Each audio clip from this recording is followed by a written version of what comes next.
Here at the Giver Marketing Network, we don't leave you drifting out in space. We connect you to a coach who will help you build and grow your marketing business. Our process acts as a guide on how to connect with other businesses, maintain good relations, and establish a presence on the Giver Marketing Network. Each member within this collaborative group will have the opportunity to leverage your talent and influence, a true network effect. If you are looking to collaborate on more projects, welcome to the Giver Marketing Network, the most trusted and highest rated collective of specialists on the planet.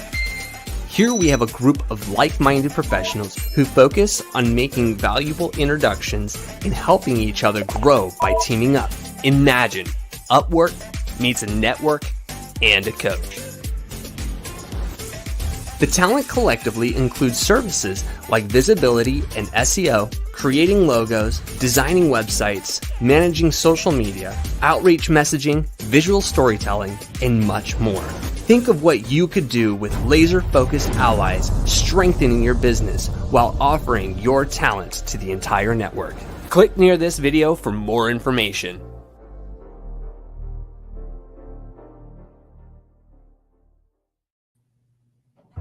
Welcome, friends, here with Dustin Stout, creator of Magai, and we're excited to have a conversation today about how to create social media content that is amazing. It's using the modern tools of AI and being able to do that without getting too frustrated and making sure that it's stellar. It's amazing content by the time you're done. And so here we are. I want to share a little bit of how Dustin and I were able to connect. We were able to meet through a mutual friend, and then before you knew it, I'm hearing about this AI tool called Magai, and you can go to magi.co if you want to check it out. But then we began experimenting. He became a member of the Giver Marketing Network. I started seeing all the progress. And then now we're on this broadcast together, and we've had multiple broadcasts together because there's just a push of great innovation that's happening in the world right now. And you're right on the front edge of that, Dustin. And I'd love to hear a little bit of your story. Like, how did you even get into the space? What prompted you to get into this world? Love your subtle play on words there. So for the last 15 years, I've been essentially an agency owner. I did digital marketing for clients. I first did it for a local nonprofit, and then moved into doing it for a t-shirt design company. Eventually went out on my own and started a full service digital marketing agency where we built websites and we drove traffic to those websites for our clients through social media and through SEO. Okay. And in that, I discovered a few things about how God built me. So I am good at what I do. At least that's what people tell me. And the thing about being good at what I do in the way that I do it is I am an absolute perfectionist. And so I will spend an hour and a half just trying to decide, what's the perfect image for this hero section. Or what color should the fonts be? Should all the it be details, this shade of black or this shade of black? Yeah. Should it be this hue of green or a hue of yellow? Yeah, right. I spend a lot of time on the details. I love digging into the details because I like to say it's because I know too much. I have too much psychology, too much human behavioral training. Too much design knowledge, too much SEO. It takes me 20 hours to write a SEO optimist blog post. So when you're that degree of a perfectionist, a service-based business is really hard to scale. And so, I found myself, working with clients, worked with some very big name clients, but it just wasn't scaling. The business wasn't scaling. It was hard to take it past just my personal effort. So one day I had an idea for a WordPress plugin, and a couple of my friends and I got together and we were like, hey, let's build this WordPress plugin for our websites because all of the plugins in this category suck. So we kind of put our ideas together and we came up with this premium WordPress plugin idea. It was my first SaaS, our first digital product that we created. And once I realized, I can kind of channel that perfectionism into one product and help thousands of people with that product, I realize that's a much better use of my particular proclivity for perfectionism. Some alliteration for all the Baptists in the room. So I fell in love with the idea of creating digital products and helping a lot of people. And ever since then, kind of put the consulting off to the side. Not entirely for the most part, because I still, took a little while for those digital products to take off to completely replace my agency income. But eventually left that first company, was very successful. Our product was used on tens and hundreds of thousands of sites. And once I left that company, I was kind of in this place where like, I have these ideas for products I want to create and don't know if they'll work. They're very ambitious ideas. They're probably going to cost in the hundreds of millions of dollars to build. So maybe I need to refine and come up with like a little MVP, minimum viable product version of them.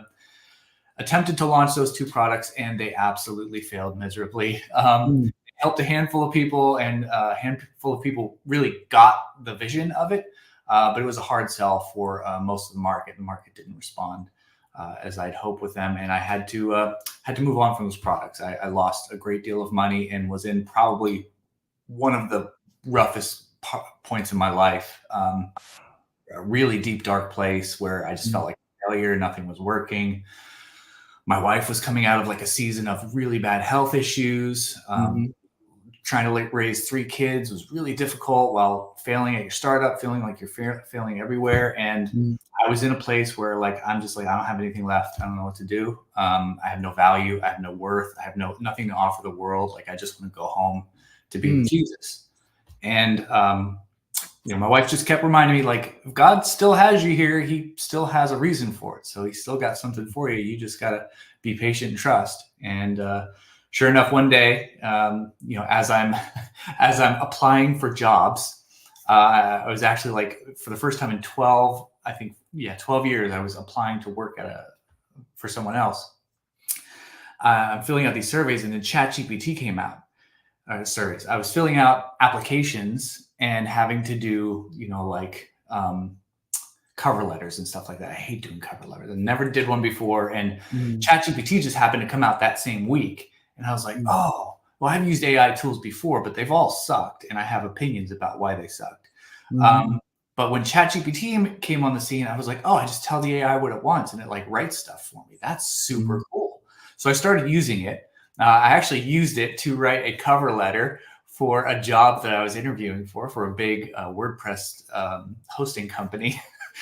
And it was so funny too, because I barely changed anything. I maybe changed like a few words based on I put in the job description, what they were looking for, and I think I uploaded my resume, and then it just kind of turned it into a cover letter, and I sent it over, and I got an interview with that company. And the first thing that the HR person said to me when we started the interview, she said, "I just have to tell you, you had one of the most engaging cover letters that I've ever read before." Oh no, I didn't know that. Wow. I'm so intrigued by it. And I just want to tell you, you're such a good writer.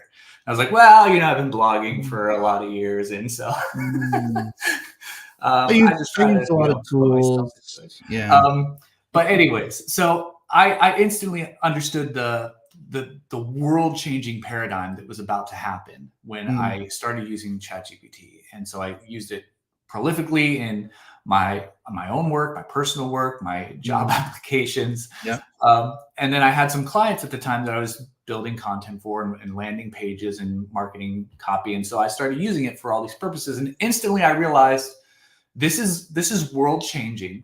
The world's never going to be the same, but also like this interface sucks. It has so many limitations because I'm actually trying to use the stuff that I produce with ChatGPT in other places. And I wish it was more organized. I wish I could put it into folders, and I wish I could separate my work versus personal stuff and kind of silo it off. So all these things started to like pop up in my head. And as someone who's been creating digital products for, 8-9 years at that point, I thought, I know how to make this better. And it just so happens that these AI companies that were popping up, they have what's called an API, which means any application can tap into their application, their technology, and leverage it inside of their own application. So I got to work. I had no resources. I had no money, like worried about paying my mortgage the next month because the last two businesses broke me.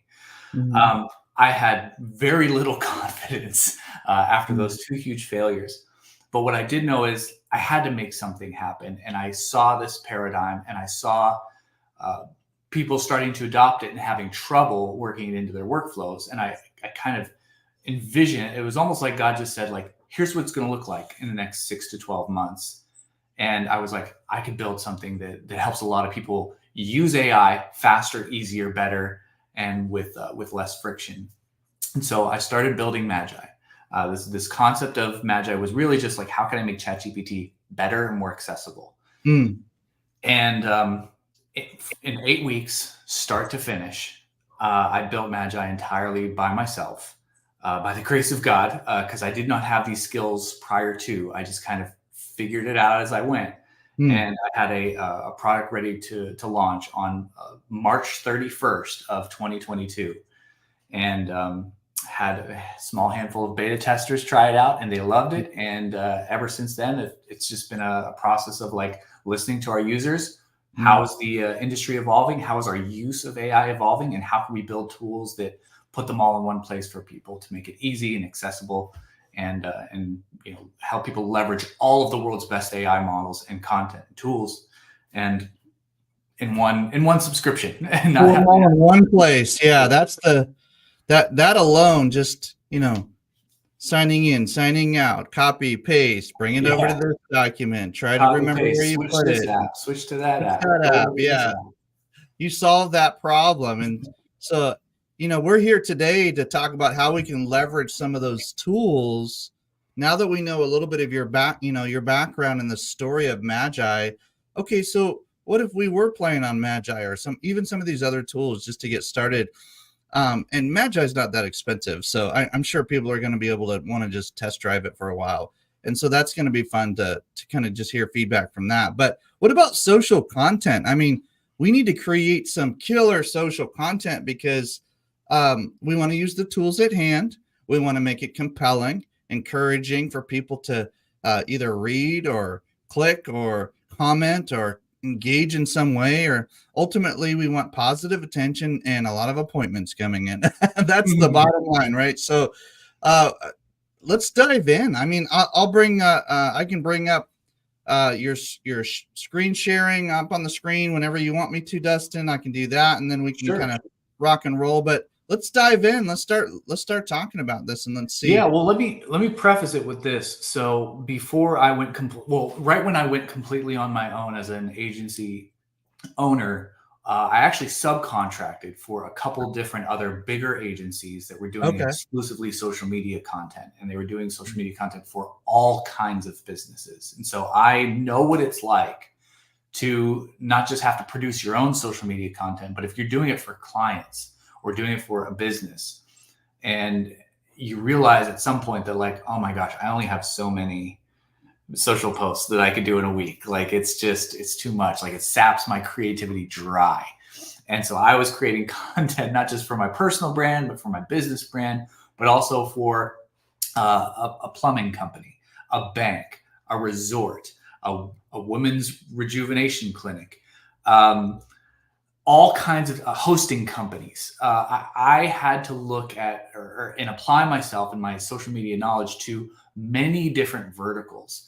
And I just want to let everybody know, anybody who's watching this, who's worked with clients, I feel you. I know what you're going through. It's going to be okay. AI is here to help. It's not here to replace you.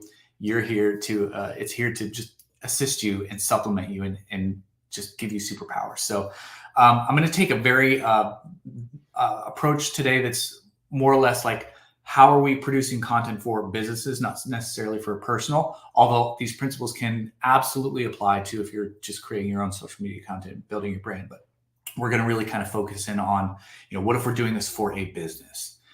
And so that's the history that I come into this with.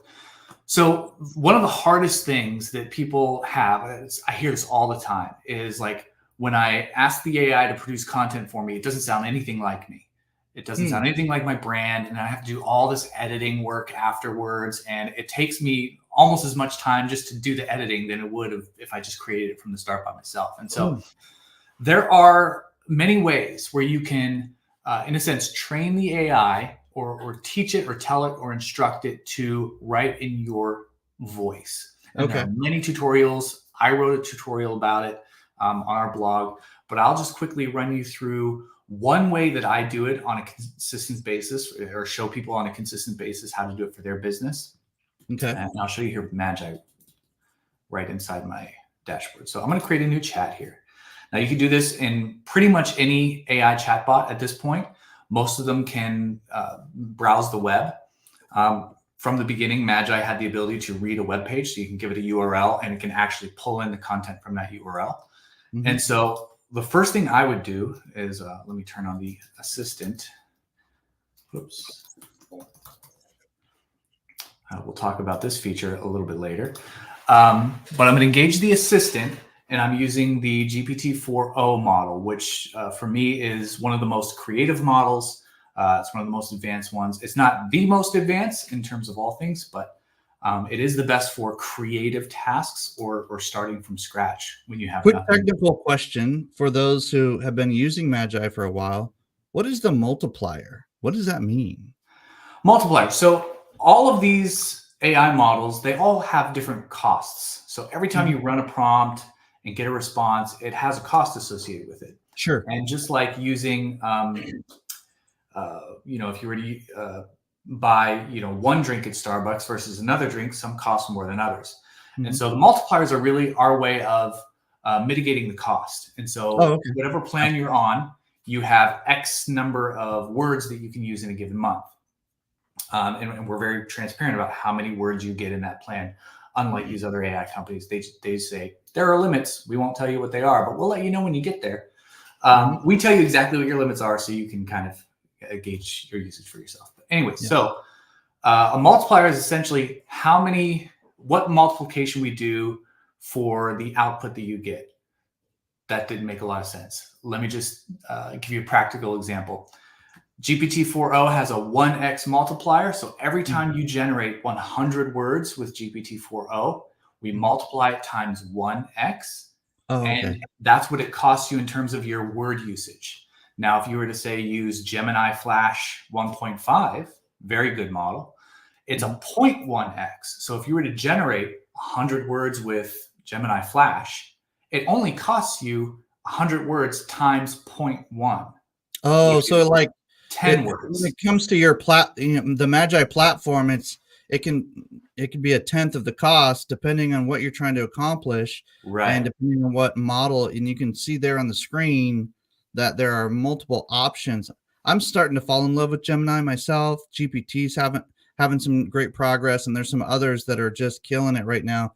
So I just wanted to ask that question for those of us who are already using some of these tools, and especially Magai, and how the multipliers work. So thank you for mentioning that. Let's get back to what you were talking about, because that's actually more interesting. Sure. So we've got GPT-4o, because again, it's great for the creative tasks and from starting from scratch. And so I'm going to just go and grab a blog post here from our business.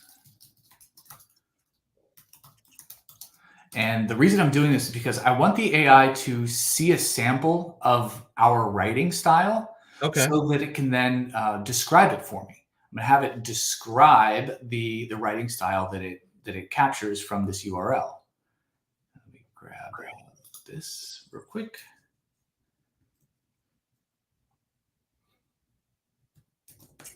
Okay.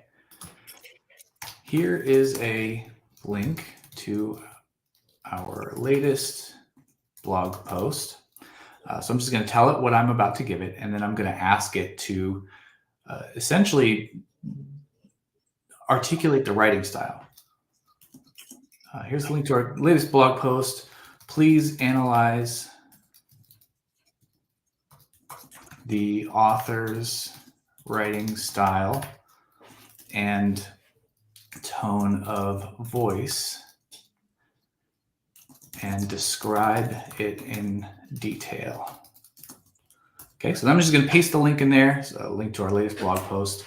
And so what Magai is going to do is, because it recognizes that there's a link in there, it's going to go follow that link to that web page. It's going to attach it to your prompt, almost like a file attachment in an email.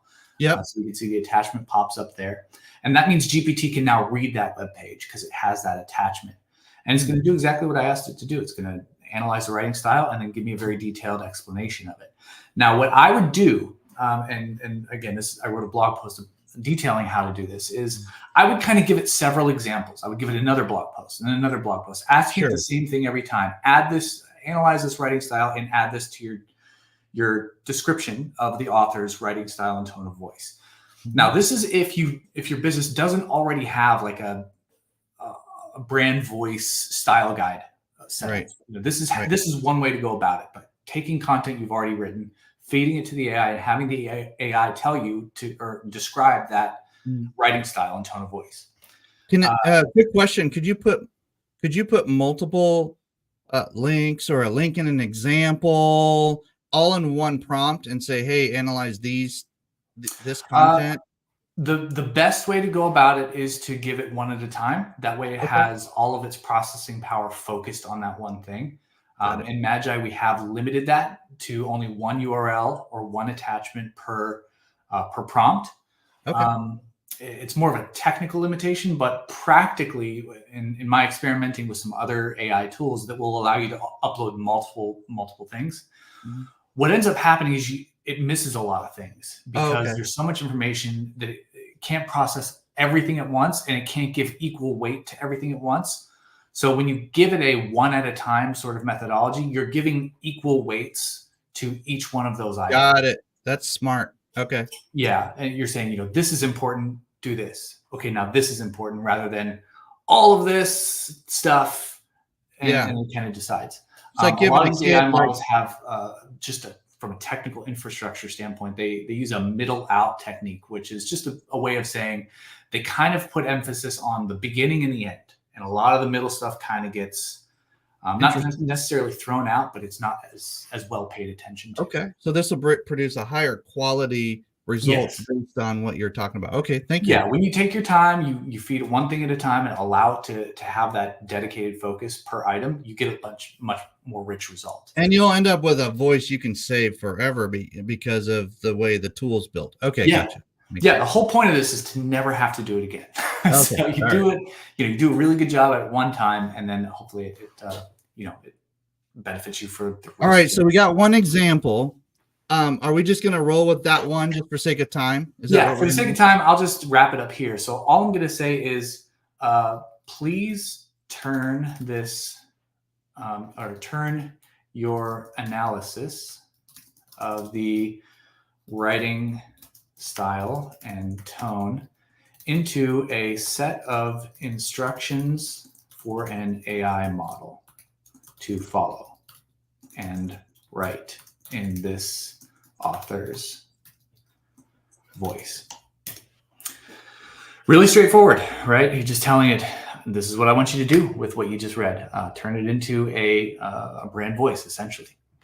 What I've noticed in making prompts, just on a practical level, is you want to definitely give very detailed instructions. Otherwise, what you assume a human would just put together as an assumption isn't always present. It sometimes is, but it's not always. So to give detailed instructions like what Dustin just did is so key and so powerful in what you're going to actually get. I just wanted to mention that just on a practical note. Yeah, absolutely. It's think of it like you're talking to a person. Anything that person wouldn't know without you telling them is the same with the AI. Anything you don't tell it that it wouldn't know all on its own, then don't expect it to do it. You have to be as descriptive as possible. And this is really great. Like, a lot of people think AI is going to make us dumber, or it's going to make us lazier. But in all reality, in all the experience I have with it, especially working with my kids, teaching them how to use AI, what the biggest benefit I've seen, not just in the productivity increase, but it's helping us to be more articulate. It's forcing us to be more thoughtful and more descriptive of the things that we need. And I've noticed in my kids, like their vocabulary is improving, their ability to communicate is improving. And so like, I think that's one of the sideline benefits that not many people are talking about. That this is forcing us to be better communicators.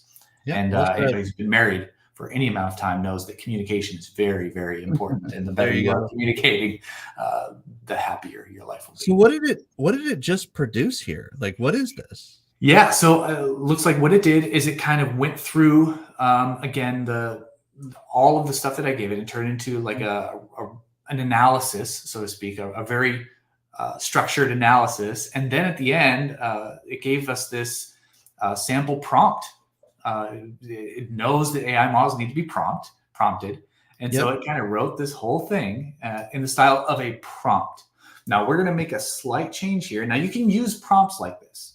You can just go into the chat and give it the prompt right here. But the thing with doing it that way is you don't get as much an adherence to that prompt as you would with this other method that Magai allows for, and that even some other AI apps also allow for, in the form of custom instructions or system messages, or what we call personas.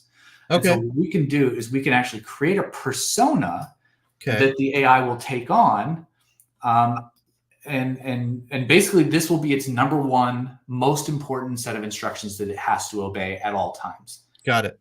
Whereas a prompt, so every AI model has what's called a system message, or a set of instructions given behind the scenes that the AI model has to treat as its highest priority. Right. And most AI models, it's just very generic. It's, you are a helpful assistant. So what do we do from here? So from here, what we do in Magai is we go to our custom personas, and we're going to go ahead and create a persona for this AI, for our AI model to utilize. And so we'll call this, we'll just call it brand voice Magai. And we're going to give the instructions that I just copied it from what the AI said, and we're going to put it in here. Now, when I save this persona, and you can go through and you can make the tweaks you want, whatever matches your brand voice, put anything in there that you think is necessary. That's fine. When I save that persona in here, you can see that I now have it as part of one of the many personas that I've created. And when I create a new chat inside of Magai, I can go up here to the persona section and I can find that brand voice Magai. There's our brand voice that we just created. And now what's happening is we've engaged the AI model. We've said we want this GPT-4 model, but we want it to take on this persona. And got it. This happens behind the scenes. And again, the AI treats it as its highest priority instruction to adhere to this, whatever these instructions say. And in this case, it's your voice, your writing style. Okay, so how do we take this voice, which is an amazing feature, and build some social media content? What are you thinking would be the best way to show that? Yeah, so at this point, this is where we talk about, just tell the AI what you want, and be specific. If you don't know about creating social content, you can ask it, like, what do I need to do to create the best social media content for my business? Okay. You can just ask if you don't know, because I assume a lot of people watching this are not social media experts. Maybe they're business owners. They own a business. They're good at one thing, but they're not necessarily social media consultants. So you could just ask the AI, how do I do this? What or maybe they play one on TV, but they're not really, you know what I mean? Like, just, play one on TV. Everyone in between, right? So this is the basic, like, hey, just help me get started, right? Yeah. So, help me get started. And that's one approach you can take if you don't know where to start. Just have the AI guide you. Ask it questions. Have it be your teacher. Have it be your coach, your consultant. And have it make suggestions to you, and then review the suggestions that it makes. And if they make sense, you can kind of dive deeper into each one of those. And it looks like it's really given us it's going for it, man. Now, in Magai, you can take that same blog and say, generate an image for me that will complement the blog that I just gave you. Like it'll do stuff like that, right? Yeah, absolutely. Okay. So right now, since I engaged the brand voice persona, what it's going to do, it's responding to me in our brand voice that we created. Right. And so like, that's kind of how it approached the response to us. Now, what we can do is we can say, okay, we'll take what it did here and we'll pull out one of the things, before we get started, do this, do that. Let's say create high quality content. So we might pull out one of these things and say, give me some examples of educational content for my audience on Instagram. And then what it'll do is it'll go through and do that.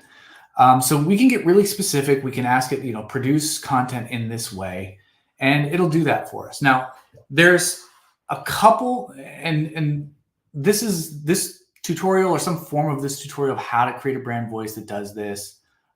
It's all over the internet. Now, I was working with one of our customers last week, and they followed all these things. They created a brand voice for a client. He works with clients and produces social content for them. And he followed all the brand voice tutorials to the T. Okay. And no matter what he was doing, whenever he went to create an Instagram post for his client, with the brand voice that he created, the AI would always produce Instagram content captions that didn't sound like her.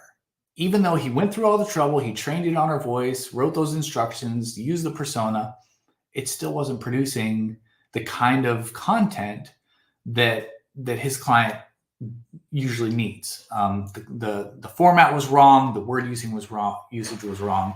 And so there are really two tricks that you can implement if the AI is not producing the thing that you want it to produce in the way that you want it to produce it. Because again, like one of the problems is, tell us more about that. Like that's interesting because now you're talking about, some would call it advanced, some would call it a hack, some would call it a trick or whatever. But really, ultimately, all we want is for the content to be pretty usable. So like, what did you guys end up doing? Tell us the story and maybe walk us through that. Yeah, there were two small tweaks. Like I said, the first one we did was we put examples. So he had a very specific task for this persona that he wanted. He wanted to create Instagram captions for his client. Okay. And the first tweak we made is we went over to, not his workspace, personas. We went into that persona. And I said, okay, so you've got all these instructions in here, but here's what I want you to do. I want you to go over to the Instagram account that you're producing this content for, and I want you to literally paste examples into these instructions. And so we went over to Instagram and I had him write example 1, and then literally pasted the caption in, one of her best examples of the caption. Okay. The caption. And we'll just pretend I pasted the caption in here. And then I said, now go find another one. Find example number 2.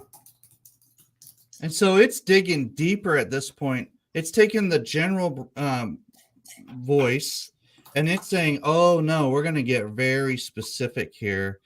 And we needed more guidance. So you gave me more guidance. Right. And now I'm going to give you better results. Is that basically what's happening here? Yes. So you're giving it actual examples. And so, up here we have basically an abstracted description. Right. And you don't want to fill the custom instructions or the persona instructions with like a ton of content, because if you put too much content in there, it kind of uses the way that it processes the data. It might leave some stuff out. So you want it to be just by giving those 3 examples, Dustin, I can imagine, just after being a user for a while, I can just imagine how much time you're already saving time, but how much more time you're saving and better content. And the people that are able to leverage these little tips and hacks and approaches to the learning models are going to basically be at an extreme advantage, because the quality of the content is going to go up and up and up and up and up over time, whereas everybody else is going to stay flat. Not everybody, but a lot of other people's are going to stay flat and maybe even start feeling generic, and you're going to take your content to the next like level. Is that what I'm hearing? Yeah. Okay. And so like the idea is once it has those examples, it has a feel for the word usage.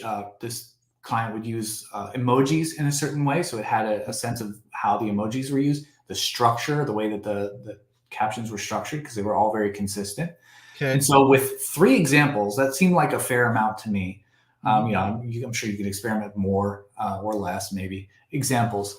But once we did that, we went back over to the chat. So we're in the chat now. We have the brand voice. The brand voice now includes those examples in it so that the AI can see them. So then here's what he did. He said, create an Instagram caption about, and then he put his topic in there. I'll just use a placeholder. Yeah. And he sent it off to the AI. But it still didn't quite sound or look like. Dramatic pause. What? Okay, now you would think those examples would do the trick, right? Yeah. But here's what I instantly realized, and it's completely counterintuitive and contrary to a lot of the advice we give when it comes to get the AI to produce what you want. Okay. Because he said, create an Instagram caption. He actually used the word post. Create an Instagram post. This AI is trained on millions of Instagram posts. Like it has just pulled this public data. And so it has a predefined idea of what an Instagram post looks like. And it's applying that training to the output. It's like talking to somebody that's too smart for their own britches. And you like it, right. It already, you say the word Instagram, it's already searching the internet for all things Instagram, and you're going, oh, wait a minute, I didn't ask you to do that yet. Like, that's crazy. Right. Yeah. See, the difference is the Instagram captions that he was making for his client don't look anything like the average Instagram caption. They are way higher quality. They are way more elaborate. They're very long captions, whereas the average Instagram caption is short and not very high quality, not focused on practical teaching. It's like, random stuff. A lot of entertainment value, a lot of clickbait kind of stuff. Yeah, I got you. So by being specific, which is what we tell everyone to do, be specific, tell AI exactly what you want to do. But by being specific in this particular case, it actually hurt the output because it's using its training data that looks nothing like what you actually want it to. All right, so you're killing me here, Dustin. What did you do like that? I mean, I could see using this for LinkedIn, for Instagram, Facebook, and now it's pulling all this God blessed amount of data just into this conversation, and you're going, wait a minute, I didn't ask you to do all of that. I need you to follow my instructions. So what did you do? It's one weird trick. All we did is remove the word Instagram.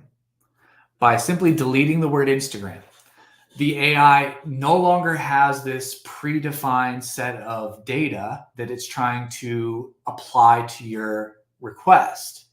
We've already given it examples of what it needs to replicate inside the system message. That's its highest priority. We don't need to tell it. You can't even use the phrase like, hey, create a post about this topic using my voice that I might use on Instagram and other social media platforms. You can't even do that because you use the word Instagram. It'll start pulling all sorts of crazy. It's going to use its training data, right? It's going to use its training data on what that thing actually usually looks like. It's going to, it's basically a bunch of math. It's ranking words and the relationship to words and structures and putting them together based on its training data. But we're saying we don't want you to do the lowest common denominator data analysis. Right. Just use what I've trained you on and let's go from there. Is that what you're saying? So okay. With that one weird trick, just remove the word Instagram. Just say, create a post about topic. And that's as complicated as the prompt was. He sent that off and whatever the topic was, and the output was flawless. Absolutely. I mean, he said I might make 1 or 2 word changes, but this is ready to post to Instagram. So now you're back to like, this is producing what I was hoping. And exactly. So, I guess it would be like day difference. It would be like sending your research assistant out on an adventure, trying to find some things, and you gave it some very specific instructions. But it was also told before it came into your world that it has to really look at a plethora of world resources while it's being given instructions. And you're going, wait a minute, in this case, I don't necessarily need that yet. Like, I don't really need that right now. I've already, here's the instructions. You don't need to spend a lot of your processing power or your energy on all of this. Let's just focus on the task at hand. Is that basically what's happening?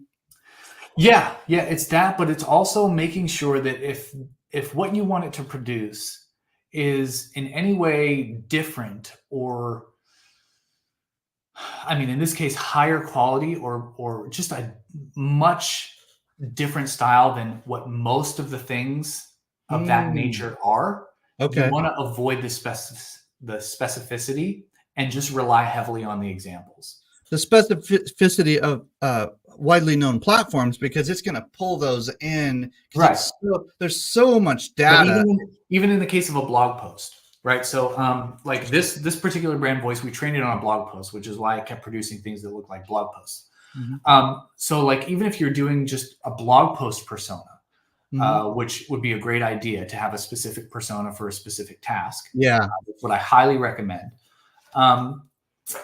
You wouldn't want it to pull, and if you understand writing blog posts and good blog posts and SEO, like, you don't want it to necessarily use its swath of data and the aggregate of that data and the knowledge that it gained about all that data as the leading example, or what it uses most for what it's producing for you. You instead want to train it on good examples, the best examples of what you want it to use and how you want it to produce them, and have it lean on that. So, in that case, if I had examples of blog posts built in there, which would be a little difficult because that's a lot of data. My blog posts are usually like 2,000 words long, minimum. So you probably wouldn't want to put all that in there, but again, you wouldn't want to say, "Such a nerd, bro. You're such a nerd. Just embrace it." Like, I just talk too much. That's my problem. But also, like, I'm cursed with, I know too much about SEO. 20 hours to write one blog post, right? Yeah. So yeah. In some cases, you want to be less specific about the thing, the type of thing that you want it to produce, and just lean heavily on examples, giving it examples.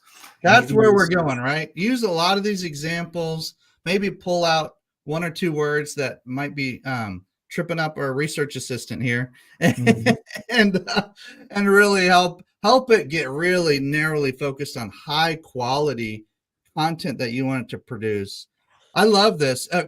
Dustin, thank you for sharing a couple of these advanced level kind of hacks that a lot of people are going to know about eventually, but we're early in the game, so we can kind of pull back the curtain and say, hey, this is what some of the creators of AI tools are telling us to play with, and see if this helps really, because we don't want to see of average content. We want higher quality content for those who are putting in the work and know about the tools. It's just like a farmer. If you know your tools and you put in the work and you study the soil and you study the patterns and the weather and all the things, you're going to have better crops. You're going to have better results. And so we want to use kind of that wisdom here. And when it comes to these tools, anything else before we bring Christine on to have more of like a roundtable discussion as we land this plane today, Dustin? Anything you want to offer or ask or suggest for the audience? Yeah, so I'll offer one more thing. Most people understand, who've been around AI for a while, they know that these personas are vitally important if you want the highest quality output. By applying a personality or a specific expertise, telling the AI to have a specific expertise, you get so much better output. Now, the challenge there is, you don't want to have to recreate the Instagram caption brand voice, and then the Twitter brand voice, and then the blog post brand voice. You don't want to have a bunch of different personas, but each of them has already a consistent set of information. Some of that data that you wanted to have, or those instructions you wanted to have, are constants. Things like product information or foundational brand voice stuff that doesn't change from Instagram post to Facebook post to blog post to marketing copy, right? There are some constants in there, and you want those constants to follow the AI around no matter what persona is engaged, right? So I created one special little thing inside of Magai, and an additional layer of sophistication, if you will. And I'll just share my screen one last time. I promise I'll make it quick. Or can I put that up there? Can we drop it in there real quick? Oh, there it is. Okay. I'm reading Christine's body language, and we all know what's going on here, but for the audience, she's turning it on, she's turning it off. Yeah, we're just all stop pulling the handle. Stop pulling the handle. Over delivering. Yeah, we're just. Yeah. So in Magai, we have a thing called workspaces. So a workspace is essentially a way where you can silo off your different projects. You can keep your personal stuff separate from your work stuff. You can keep client A's stuff separate from client B's stuff. And in your workspaces, if you go over to workspaces section, you can edit your workspace. And we have a section here called custom context. This custom context is information that's added to the system message every single time you add a chat. So this means you can add foundational information such as product info, such as brand voice stuff that you want to always be present, always be added to their persona, no matter what persona you engage. And that makes it, that applies to the whole workspace. So if you invite team members, this automatically gets added to their chats. So you can have specific brand voices that you can click on, but you can also have an entire workspace that has this governing all your team members, all your even clients and partners that are involved. Everybody using this can have this default setting that's built in. Right. That's beyond the brand voice. It's that and more, but it's for the whole workspace. Okay, I got you. Exactly right. So if you put it in here in the workspace custom context, you can save that. And whether or not I choose a persona that has my brand voice in it, that info is already given to it. So like I said, you can create a custom Instagram version that strictly has Instagram examples in there. Right. And you can create a LinkedIn version that strictly has LinkedIn versions. But because your brand voice and your foundational information is at the workspace custom context, it's automatically applied. So you can pick the comedian, you can pick the expert copywriter, and everything gets layered with that foundational information in the custom context. Yeah, I forgot about the comedian voice. I want to use this. It's so much fun. I'm leaning into it slowly, but I'm feeling like it could be a thing. Like the humor, like some of the most successful social media campaigns of all time, and commercials for that matter of all time, have a humor element to them. And I'm just like, where has the humor gone? Is it because of different political seasons or different this? Where is the humor gone? Like, let's go. This is fun. So. Hey, Dustin, Christine is back with us. Obviously, you got this special features that you're building in as we all learn together in this world, this new world that we're playing in. You're taking feedback. You're saying, hey, I'll add this little custom feature, but here's also another way to kind of work with what's currently there. And then we're adding features all the time, but you're not making it so complicated that some of our team couldn't learn it in half a day. Just take some time, few hours, and really start playing with this like a toy and see if you like using these kind of tools. If you do, then you can be one of our AI specialists within our team, or you can be someone who really takes our content to another level, or you can become a very specific type of content creator or research assistant or whatever the role is within even a strategist to some degree, because you can pull that strategy concepts that are proven in the industries and really pull that in. So thank you, Dustin, for kind of doing a little show and tell today. As usual, we can only take so much of Dustin at a time. Like this is this there's so much going on underneath the water. Like there's so much happening. But just that, Christine, I know that you're super excited Dustin was coming back on the show and the broadcast. Oh, yeah. And people get a lot of good feedback, like, oh man, I finally tried Magi, and go to magi.co, check it out. Is there still a free trial, Dustin, or are we kind of beyond that? Yeah, okay. All new users get a 7-day free trial. They get 10,000 words to explore and try all the different personas. We have over 40 preloaded personas built into Magi. We have 16 different AI models that you can try, all for 7 days, 10,000 words. If all those AI models, even just the major ones, where you start adding it up, it's right on the webpage. You can check it out. It's like hundreds of dollars of potential savings every month depending on what you use. But Christine, I know you had some questions or comments for Dustin. You're just super excited that we were able to do the broadcast again. But what do you got today based on what you saw? Like application questions? What are you thinking? First off, Dustin, thank you so much. You know how much I'm a huge fan, and I love when you come on and you share your wisdom. Like Timothy says, you can only absorb so much at one time, right? Because it's like, oh my goodness, you just blew my mind again, right? So if we were going to recap this real simple for those that are kind of jumping in and going, okay, first, second, third, right? So workspace, set the basics. Mm-hmm. Right, for what you want for your brand, and then you can create your own custom persona, right? Mm-hmm. Is that how that works? And then we want to for a specific task, whether that be Instagram captions or blog posts, create a persona that really describes what you want that task to be, and give it examples whenever possible. Give it examples, especially if it's short form content or even like coaching applications. There are people using it in, for internal communications. Like, give it examples at any opportunity you have. Because I know for me, being on multiple platforms just for my business, let alone for my clients, right, it can get really overwhelming. I know for some marketers, it's like, okay, I've reached the end of my creativity. I literally reach a point in the day where I'm like brain dead. I'm just like, I have no more creativity in me today. Magi to the rescue, right?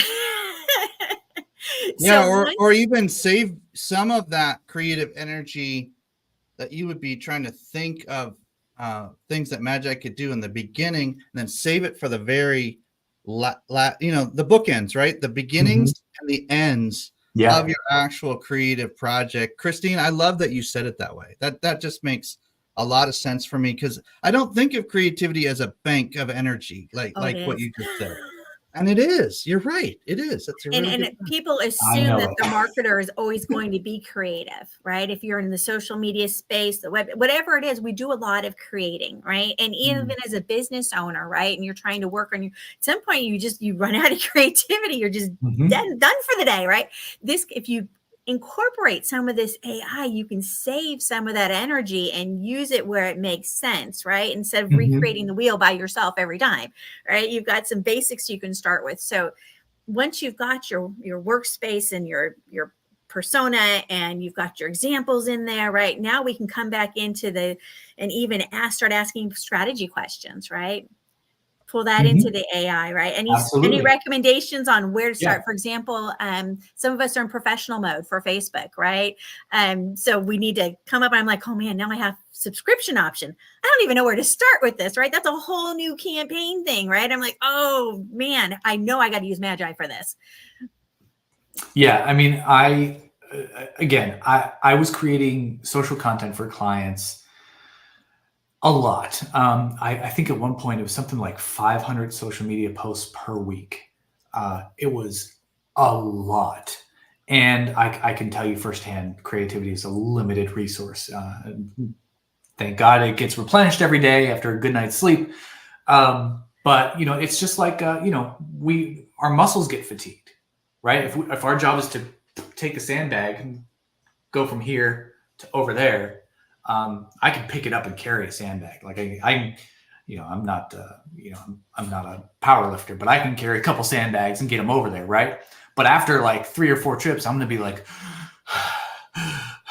I think of AI as just like a dolly.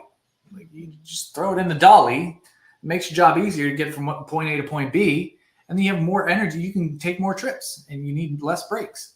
That's really what AI is. It's a supplement. It's a supplemental tool that enhances what we already know how to do, what we're already good at.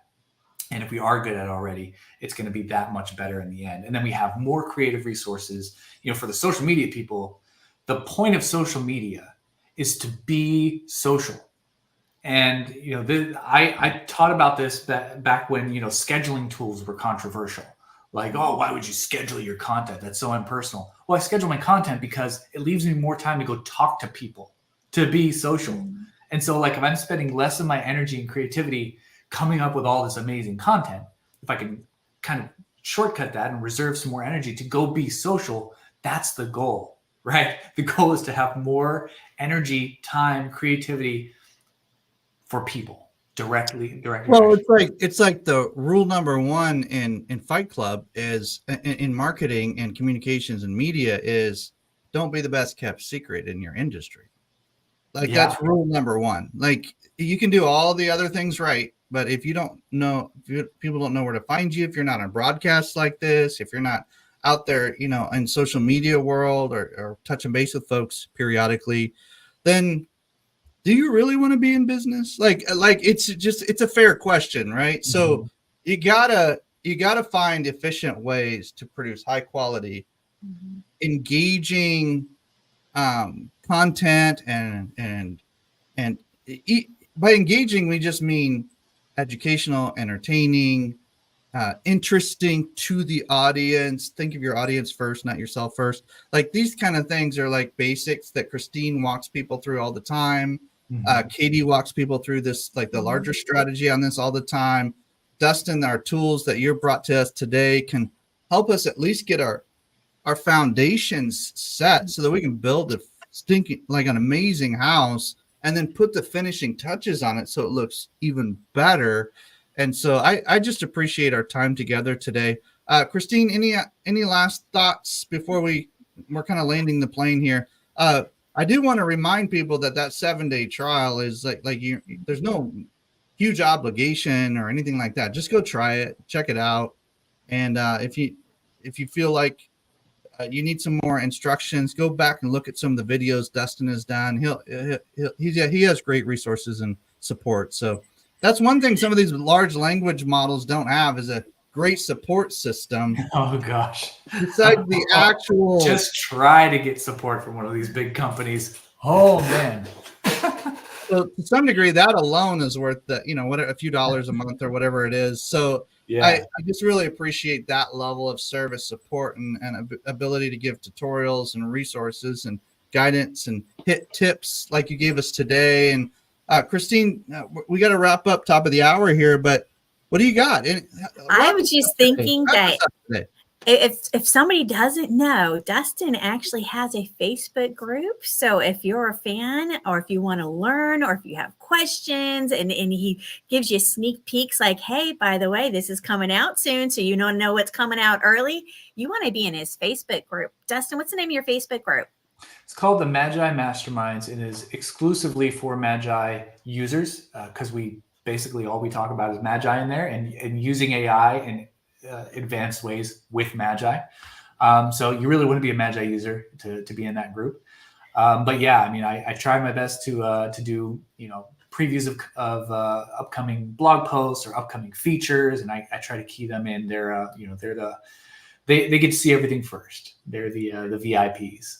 It is, and it's a great place to go get help, right? So if you're looking for something, the other team, right, the community hop in and they try and give you a hand with things and help troubleshoot things. I mean, and how do I solve this problem? So it's a nice supportive community, and that really, like you said, Timothy, the customer support, the customer service, that, when you start creating that sense of community, it just makes it that much more fun. So if anybody is looking into it, at least jump into that, get that trial going, and then you can hop into the Facebook group and start learning and growing. And gosh, just that alone is probably worth the price of admission. So thank you for mentioning that, Christine. I've enjoyed the Facebook group myself.